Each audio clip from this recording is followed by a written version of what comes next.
Ak by sme sa dostali k problematike učenia, či už súčasného alebo budúcnosti učenia, tak ako by si zhodnotil, ako sa učíme teraz a povedzme pozitíva, prípadne do akých slepých uličiek nás to privádza?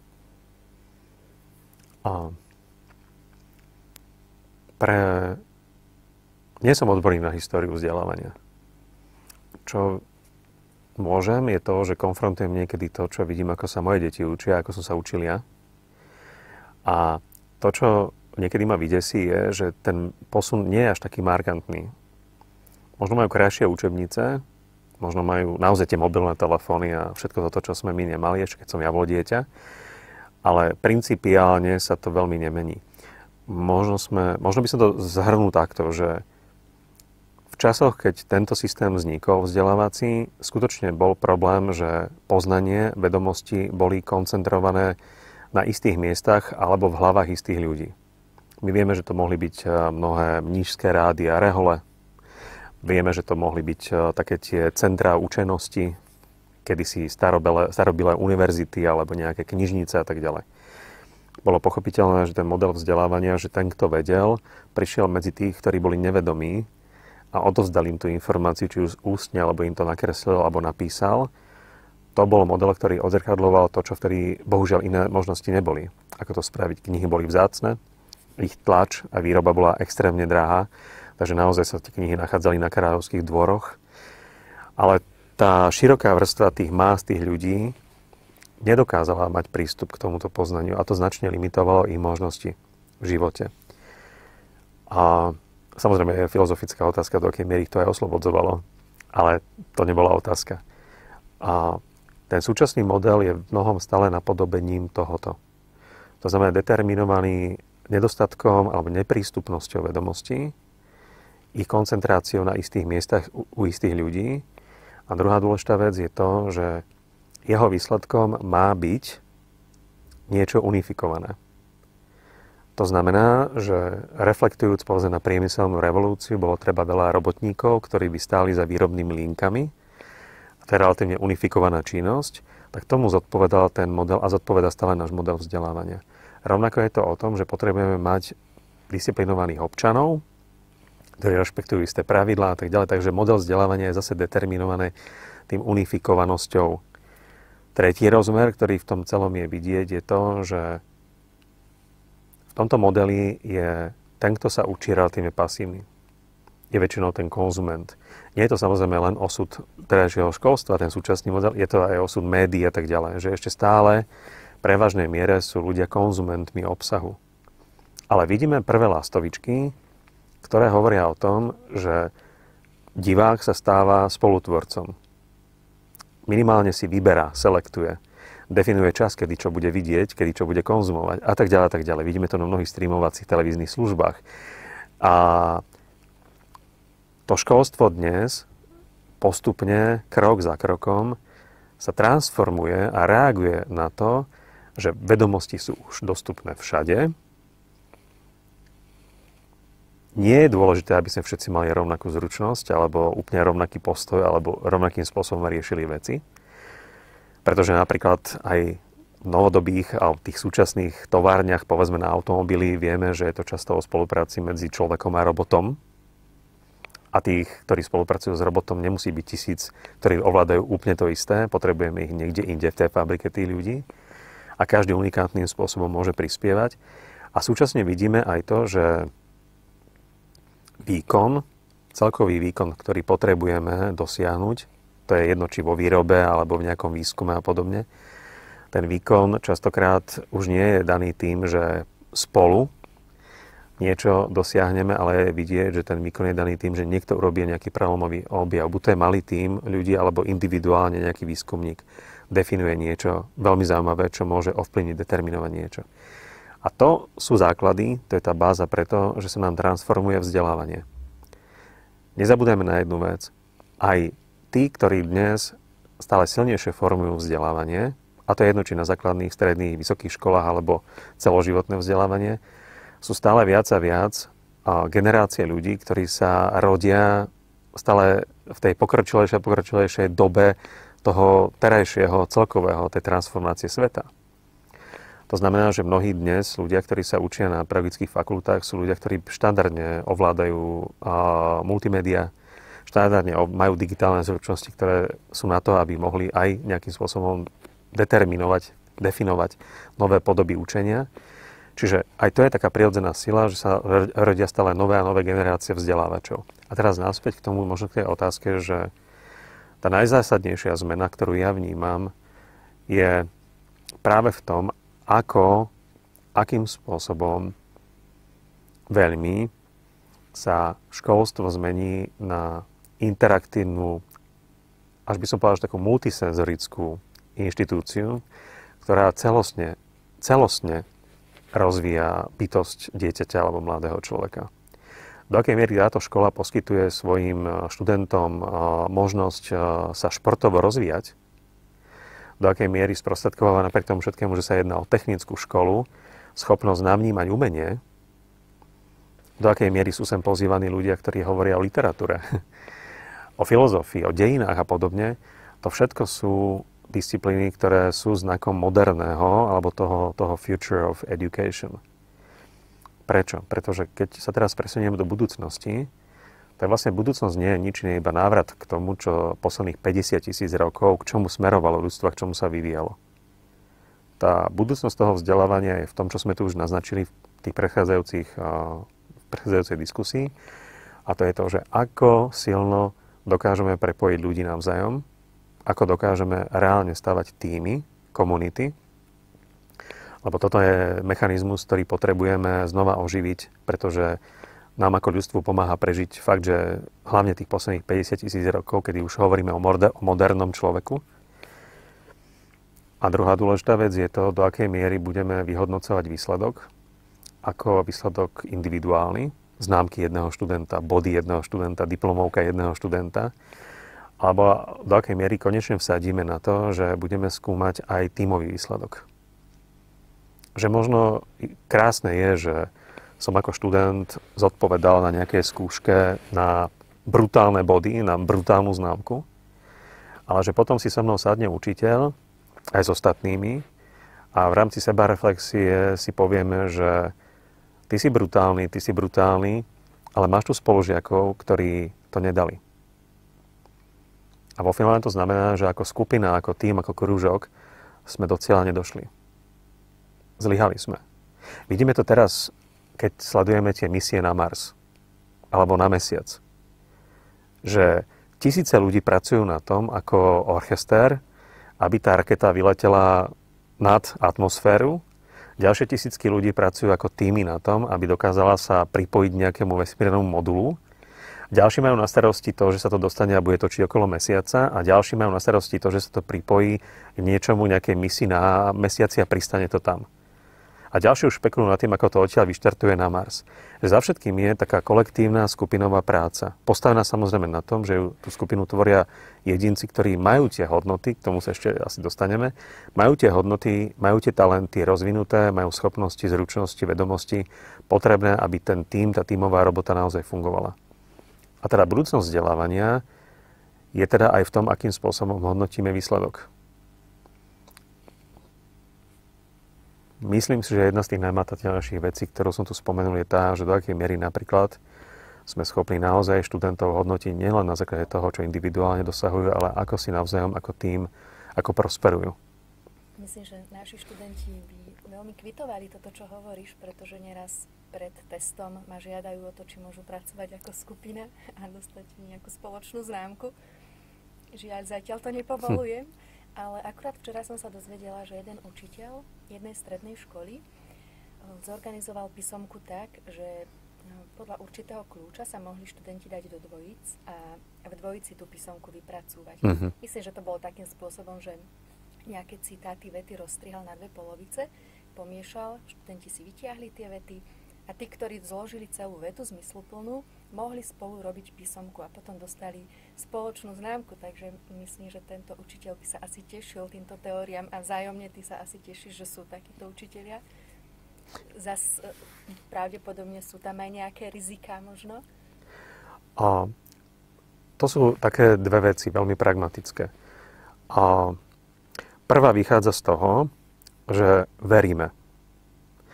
A v podnikovej praxi funguje úplne jednoduchá vec a to je to, že pokiaľ neveríš svojim ľuďom, že sú poctiví, prečo by oni mali veriť, že ty si poctivý šéf? Vieš, je to o tom, čo dávaš a čo dostávaš. Ak neverím svojim ľuďom, že to dajú, že to dokážu kvalitne zvládnuť, tak potom otázka znie, prečo by oni mali veriť mne, že to dokážem kvalitne riadiť. Ak neverím im, že dosiahneme výsledok spolu, tak potom je otázka, a úplne legitímna, prečo si nás dokopy dal. Prečo škola prijíma teda a vytvára krúžky? Prečo škola prijíma 1000 študentov? Na čo? Prečo nemáme individuálne štúdium pre každých z tých 1000 študentov? Jednoduchá odpoveď je v tom, a to je práve tá druhá vec, že toto je o tom, ako veľmi dôverujeme, veríme, lebo tou dôverou a tým, že veríme, to vôbec nevadí, že na začiatku sa dopustíme toho, že budeme svedkami dokonca toho, že študenti podvádzajú. Je to normálne, lebo oni sem neprichádzajú ako čistá tabuľa, oni sú popísaní tým, čo zažili predtým. A úprimne povedané, oni vstupovali do vzdelávacieho systému ako prváci na základnej škole, dokonca niektorí ako škôlkári, s tým, že oni úplne transparentne, legitímne, otvorene dávali najavo, že chcú pracovať ako spoločenstvo. To my sme im dospelí neverili, že to ako spoločenstvo dajú a rozdelili sme si na individuálnych hráčov. Teda je to o tom, ale tým, že verím, že tu môže fungovať dôvera, postupne učím, lebo to je učiací proces, učím tých študentov a to už je potom otázka nastavenia toho balansu, pravidiel a tak ďalej. Čo to znamená tímový výkon, čo to znamená individuálny výkon. Učím ich, to je súčasťou toho, čo sme sa bavili, že škola je ten bezpečný priestor, učím ich, že tá poctivosť, to nepodvádzanie sa vypláca viac, pretože ten tím zájde ďalej. Ten tím dosiahne viac, keď sa nepodvádza. Ten tím dokonca má tú silu, tá komunita, že ona si veľa vecí vyčistí medzi sebou navzájom. Presne, bol som svedkom toho na škole, ako si aj ty, Ivka, spomenula, kedy vlastne skúška záverečná tých detí prebiehala spôsobom kolektívnej práce. Samozrejme, ten učiteľ tam bol, dokonca si pozval ďalšieho kolegu, aby to zvládli. Ale pointa bola v tom, že medzi deťmi bolo vidieť, ako dieťa upratuje dieťa. Ako dieťa povie, teraz to robíme my ako dvojica, ty sa teraz venuj svojmu parťákovi, potom si to vymeníme. Že veľa tých pravidiel sa vlastne učí, vyvíja v tom celom a tie deti, tá komunita si veľa vecí vyčistí. To voláme to, čo vlastne využívame pri digitálnych riešeniach, že existuje taká tá self-hygiene. Existuje sebahygiena systému, že jednoducho do istej miery je schopné spoločenstvo si nastaviť isté pravidlá a vyžadovať ich od svojich členov bez toho, aby do toho vstúpila nejaká autorita.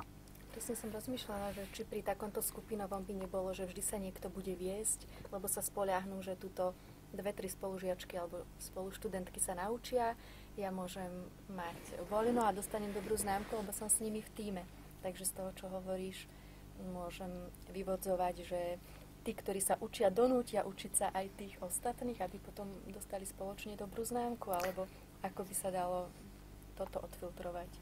Ono je to vlastne, že ja ti dám moju domácu úlohu, lebo ja som si ju spravil, ty si ju odpíšeš, ale po nejakom čase, keď ti ja dám stále odpisovať moju domácu úlohu a sám cítim, že to už nie je fér.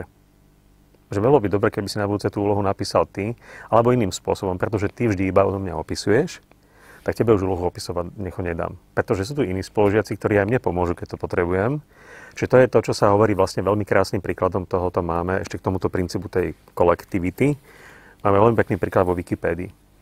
Že si Wikipédia je vlastne mega encyklopédia, ktorú tvoria milióny ľudí, ale v konečnom dôsledku je len cez 100 000 tzv. Wikipediánov, ktorí si zobrali za svoje a poctivo ju budujú. A tomuto bolo venované stovky vedeckých štúdií o fungovaní spoločenstva, komunity a tak ďalej. A sú také tie Wikipédia fenomény a princípy, ktoré z toho boli vyvodené. A jeden z nich hovorí to, že jeden z tých princípov je, že altruizmus. Ľudia radi robia na niečom, čo je vznešené, čo dáva hlboký zmysel a tak ďalej, bez toho, aby ich niekto reguloval, že to majú robiť. Pridajú sa k tomu nejaká skupina, spoločenstvo a pracujú na tom, lebo má to hlboké poslanie. Ale druhý princíp, ktorý som teraz spomenul v súvislosti so školou, je to, že je to princíp reciprocity. Ja niečo dávam, ale niečo z toho dostávam. A toto, nie je takto sofistikovane pomenované, má šancu sa diať tomu, čo hovoríme, že future of education v tej tímovej spolupráci. veľa vecí zvládne systém. Neviem, veď to je taký známy fakt, že vlastne dnes približne 70% vyučovacieho času na základných, neviem ako je to na vysokých, ale na základných školách 70% času pedagógovia venujú aktivite, ktorá vôbec nesúvisí s učením. Tá aktivita sa volá nastolovanie disciplíny. Vyžadovanie, buď ticho. Prosím ťa, už sa posaď. Nebehaj mi tu, nebav sa so spolužiačkou. Tieto hlášky, toto všetko inak vyrušujúce učiaci zážitok, je niečo, čo tvorí 70% času vyučovacieho, ktorý deti trávia na školách. Preto napríklad takéto niečo, sila toho tímu, to je toho spoločenstva, moderovať to, aby dokázali si navzájom mnoho z týchto vecí vyfiltrovať navzájom sami, je dôležité, aby sme práve zvýšili to percento času, ktorý je venovaný učiacemu zážitku. Ale ja rýchlo preskočím ešte k tomu druhému princípu toho Future of Education. Na to som sa chcela opýtať. Presne. Ako vidíš budúcnosť vzdelávania? Akú úlohu v tom zohrávajú technológie? Wow. Veľkú, lebo už dnes. Ale ja možno, áno, od toho sa odpichnem, že technológie zohrávajú významnú úlohu v tom, že niečo urýchľujú, uľahčujú, dokážu prepájať rýchlo ľudí z opačných koncov sveta a tak ďalej. A to je ten druhý princíp, ale aplikovaný vďaka technológii veľmi intenzívne, a to je to, že budúcnosť vzdelávania je jeden z tých dôležitých pilierov toho vzdelávania je, že učenie, takto inak to poviem, človek je spoločenský tvor od prírody, takto sme jeho nakodovaní, hotovo. A ktokoľvek, kto vymýšľa koncepty, ktoré idú proti tejto prirodzenosti, že spoločenský tvor a stavia na individuálnych záležitostiach, to nemôžu byť úspešné stratégie. Teraz sa pripravuje, alebo debatuje sa obrovská transformácia sociálnych sietí, kde budú regulované, čo bude regulované, čo sa nebude diať okolo toho, aby sme to mali pod kontrolou a tak ďalej. Je úplne zrejme, že mnohé tie snahy sú legitímne a sú na mieste. Napríklad vyvodzovanie zodpovednosti za to, čo napíšem, ak to niekomu ublíži, ak to niekoho ponižuje, ak je to niečo protiprávne a podobné, je úplne legitímna požiadavka a je to o tom iba vidieť, zachytiť, zaznamenať a vyvodiť zodpovednosť. Ale schopnosť ovplyvňovať to alebo zasahovať do toho, čo ľudia publikujú, akým spôsobom to publikujú, o čom rozprávajú, nerozprávajú, čo filmujú, nefilmujú. Obávam sa, že toto je márna snaha, pretože je to o tom, že to je presne proti tomu jednoduchému princípu, a to je to, že človek je bytosť spoločenská a potrebuje sa zdieľať s ostatnými. A tak tá budúcnosť vzdelávania technológia, verím v to, že tá technológia má zmysel vtedy, ak dokáže byť, za prvé, ak dokáže byť prepájajúci prvok. Ak nerobí ani učiteľov, ani študentov, ani akéhokoľvek účastníka vzdelávacieho ekosystému, ak nerobí nadbytočným. To znamená inými slovami, ak vytiahneme z hlav učiteľov know-how, aby sme potom vytvorili vďaka neurónovej sieti a nejaké kurzy, ktoré sa vlastne študent učí individuálne vo svojom čase, svojím vlastným tempom, tak potom sa stali dve veci. Za prvé, porušili sme pravidlo toho, že potrebujeme budovať vzťah, lebo bez vzťahu neexistuje učenie. To znamená vzťah medzi spolužiakmi, vzťah medzi učiteľmi a žiakmi, učiteľmi navzájom. Je to, čo Jan Amos Komenský 400 rokov naspäť napísalo, že neexistuje učenie bez vzťahu. A my vieme dnes vďaka neurovede, že keď sa dvaja ľudia o niečom spolu rozprávajú, keď sa traja ľudia o niečo zdieľajú a podobne, my vieme, že ten mozog na tom MR-ku, na tej magnetickej rezonancii, dynamické, kde vieme tie kontrastné látky podávať počas toho procesu, tej komunikácie, tých bytostí a tak ďalej, my vieme, že tie mozgy sa rozsvietia jak žiarovky a fungujú v nich mnohé centrá, mnohé časti v tom mozgu a naplno pracujú, ktoré predtým boli vypnuté, pokiaľ človek bol sám. Druhý princíp, ktorý je to, že teda to, čo technológia by nikdy nemala, ale kde naopak, ak to dokáže, má obrovskú budúcnosť, je v tom, že dokáže akcelerovať, zrýchlovať učenie. To súvisí s tou kariérou, ktorú sme spomenuli. Tým, že sa budeme musieť nekonečne preúčať a každú chvíľu sa niečo nové naučiť a niečo staré zabudnúť, tak je to o tom, že ako náhle učenie, ako náhle technológia niečo zrýchli, má to svoj zmysel. Teda existuje učiteľ, zachováva študenta, zachováva ľudské bytosti, nikoho nerobí nadbytočným. Druhá vec, niečo zrýchľuje. Príklad je to, že existujú učitelia, ktorí dnes na Slovensku, nie je ich málo, Sú učitelia, ktorí vo svojich predmetoch dokážu učiť fenomenálnym spôsobom. Ale je ich len málo. Je ich menšina. Sú učitelia, ktorí to tak nevedia, ale učia ten predmet. Ale napríklad vedia veľmi dobre s deckami robiť rôzne cvičenia, aktivity, experimenty, ale nevedia tú teóriu tak vysvetliť, aby to deti pochopili. Akcelerovať učenie vďaka technológii znamená dovoliť tým učiteľom, ktorí to vedia podať, aby toto zaznamenali. Aby si decká mohli, keď sú spolu, aj samé, aj spolu s učiteľom alebo medzi sebou navzájom, aby si mohli tie videjka od toho učiteľa pozrieť. Aby si tú teóriu rýchlo osvojili, aby jej porozumeli, aby na hodine so svojím učiteľom potom mohli robiť viac tie experimenty. Aby mohli experimentovať s tým, a diskutovať o tom, čo sa naučili. To je ten akceleračný mechanizmus. A potom je to, čo sa hovorí, že many to many. A to je to, kde technológia môže kvalitným spôsobom rozbiť tú paradigmu toho, že jeden vie a ostatní sú nevedomí. A to je to many to many, kedy je to o tom, že prečo dieťa nemôže učiť dieťa. Keď mnohé výskumy, pardon, že sa pozerám inám, ale pozerám sa na človeka, ktorý je v tom odborník, mnohé výskumy ukazujú, že deti dokážu deťom mnoho vecí vysvetliť lepšie. Lebo hovoria približne na podobnej úrovni poznania, hovoria veľmi podobnými slovami, používajú semantickú väzbu, významové veci, ktorým veľmi dobre rozumejú navzájom a aj správajú sa pri tom ako dieťa k dieťaťu. Čiže dokážu si veľa vecí vysvetliť lepšie. A to je ten fenomén many to many. Technológia umožňuje, aby mnohí tvorili učiaci zážitok pre mnohých. A teda tým chcem povedať, že prečo by deti nemohli tvoriť napríklad content na matematiku, obsah. A dokonca vieme dnes, že a to je tá budúcnosť, vieme, že to many to many sa už aj vlastne v niektorých osvedčených metodách vyučovania, ktoré sú známe zo starého sveta, používa. Napríklad Hejného metóda vyučovania matematiky, ktorá priam vsádza na to, že dieťa učí dieťa, že mnohé cvičenia, mnohé príklady si navzájom vysvetľujú deti. Že deti na hodine sú aktívne v zmysle, že učia svojich spolužiakov.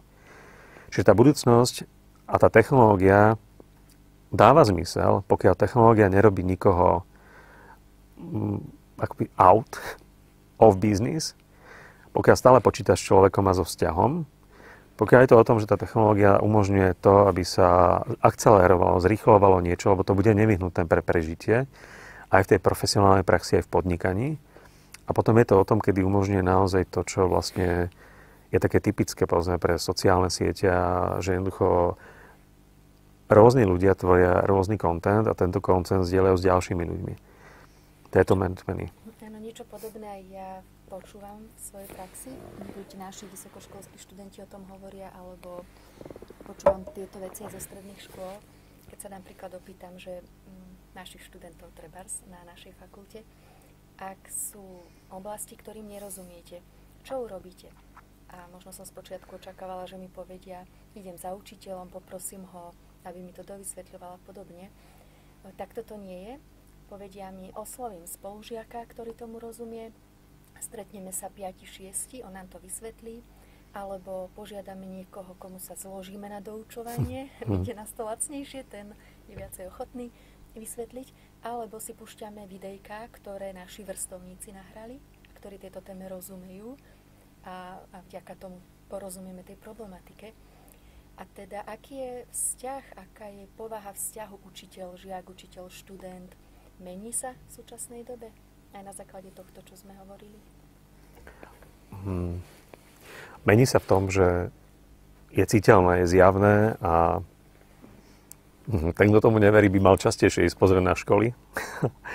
Že sa deje to, že vlastne prirodzene aj deti, ale aj mladí dospelí, aj dospelí hľadajú parťakov. Ale nie je teda hociakých parťakov. A pretože je všade prítomná neustála zmena a dejú sa tie zmeny brutálne rýchlo, to generuje aj v dieťati, aj v dospelom človeku neistoty. A tej neistoty je veľmi veľa. My vieme, že tie nezvládnuté neistoty potom majú podobu rôznych frustrácií a depresí a rôznych iných problémov psychologických, aj psychiatrických a tak ďalej. Alebo jednoducho to je jedno. Každopádne nejakých problémov, ktoré súvisia s našou dušou. A práve vtedy je to o tom, že tie deti, aj tí dospelí v tom svete neistoty a neustálých zmien hľadajú nejaké pevné body. toto je obrovská nádej podľa mňa práve preto, čo sa tu teraz v tomto momente rozprávame, a to je, že vzťah učiteľ-dieťa, učiteľ-žiak, ale to je aj vysokoškolský profesor, docent a tak ďalej a jeho študenti na vysokej škole, že si pre mňa niekto, kto je pre mňa partnerom, to znamená, že máme vzťah, rešpektujeme sa, je niečo, čo robí ten magic, ten zázrak medzi nami, že proste sme schopní sa navzájom akceptovať, prijať ako parťáci, ako partneri. Ale súčasne je to o tom, že si pre mňa autoritou, a teraz nie je to formálnou autoritou, ale je pre teba niečo charakteristické, čo si prirodzeným spôsobom buduje rešpekt. A s vysokou pravdepodobnosťou, a to asi každý túto skúsenosť máme, aj na vysokých školách, že keď sa spýtame s odstupom času, po skončení školy, a to je jedno, akého stupňa vzdelávania. Keď sa spýtame niekedy v bode, nejakom budúcnosti, spomen si na učiteľa, ktorému vďačíš za niečo zásadné, čo ťa niečo zásadné naučil, tak veľmi často sa dostávame k odpovediam a tá odpoveď bude obsahovať nie to, že lebo bol výborný v kvadratických rovniciach, ale s vysokou pravdepodobnosťou tam budú pomenované ešte nejaké iné črty, čím ten vyučujúci to dieťa alebo mladého človeka zasiahol. Bol vždy spravodlivý. Nemala som ho rada, lebo strašne po nás dúpal, ale čo bolo brutálne, bolo, že bol spravodlivý. Že nemala som pocit, že by niekoho uprednostňoval alebo niekoho ponižoval. Bol tvrdý, ale spravodlivý. Alebo naopak, veľmi na nás tlačil, vyžadoval, ale keď bolo treba, bol schopný nám ponúknuť pomocnú ruku. Že ako keby ustúpila z tej svojej pozície, sadla si s nami a proste povedal, poďme sa na to pozrieť, lebo vidím, že to ako keby nie je to pochopené. Poďme si k tomu, vráťme sa k tomu. Že to, čo si myslím, že tá povaha toho vzťahu učiteľ a žiak, že dnes deti prirodzene rešpektujú influencerov, ale mne sa páči to slovičko, lebo to je vlastne ten, kto má vplyv. A to je presne to, že do akej miery dnes, povedzme, tí učitelia pre tie deti dokážu byť tí, ktorí vedomé dokážu manažovať ten vplyv, dokážu nasmerovať ten svoj vplyv a dokážu vybudovať vzťah. Je nefér podľa mňa, ak očakávame od detí a mladých dospelých, že oni sú tí iniciátori budovania toho vzťahu. Je to nefér. Je to aj preto, že pre nich to je často kompetencia, ktorú ešte nemajú zvládnutú. Nevedia ju tak nastaviť, že vybudujem si dobrý vzťah s vyučujúcim, s vyučujúcou, so spolužiakmi a tak ďalej. To sú deti, ľudia, ktorí majú tento už dar od Boha ako talent, majú brutálnu sociálnu inteligenciu, ale vieme, že to je minorita, väčšina potrebuje sa tomu naučiť. A to je presne to, že pokiaľ to nedoniesli z rodiny, alebo z tých svojich kruhov, tých komunít priateľov, alebo spoluhráčov v športe a tak ďalej, oni sa tomu potrebujú učiť. A to je obrovská oportunita, ktorú ja vnímam v transformácii a neustálom vývoji vyučujúcich. Že vlastne byť schopný nie byť iba odborníkom, ale byť schopný učiť a odozdávať schopnosť tímovej spolupráce. Byť schopnosť objavovať v sebe to dobré, byť schopnosť odozdávať tú schopnosť neustále na sebe pracovať. Nepoľaviť, neakceptovať priemernosť, šedosť alebo dokonca ignorantstvo niečoho, čo je zásadné.